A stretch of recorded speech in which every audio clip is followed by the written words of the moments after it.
pagpupulong ng mga atleta at mga tagapagsanay ng Massville National High School naganap na. Mahigit 100 na mga atleta ng Massville National High School nagsama-sama para sa isang pagpupulong para sa paghahanda sa darating na mga palaro ng taong panuruan 2025 to 2026.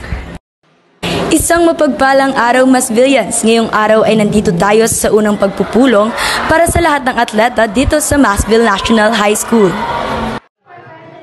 Ngayon, kasama natin si Theo Casiano, isa sa mga manlalaro ng sepak takraw. Ano ba yung nagtulak sa'yo para sumali ng sepak?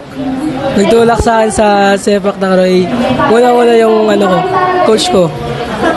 Sinabi niya sa akin na mag-training lang daw ako na mag-training na para lumakas ako sa sepak. At ngayon, 3 years na ako ngayon sa sepak. He's still playing pa rin. Yun lang. Thank you po.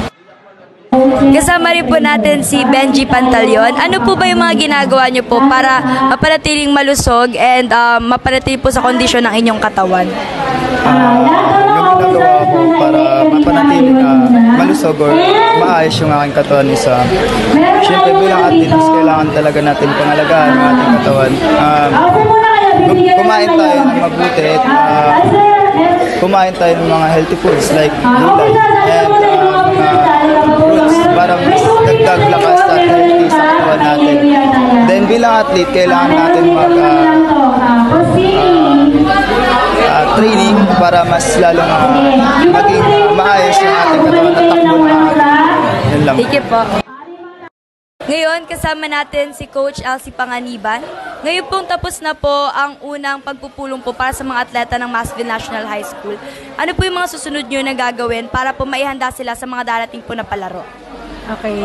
So, for this school year, so after ng assembly natin na ito ng mga athletes, mag-umpisa na tayo ng ating rigid training, so monitor training kasi kailangan naka-schedule, hindi pa rin dapat apektuhan yung kanilang pag-aaral. So, yung training nila, babantayan natin kasi ang goal natin is hindi lang hanggang cluster meet, kundi makarating pa tayo ng national competition. Thank you po, ma'am. Muli ako sa online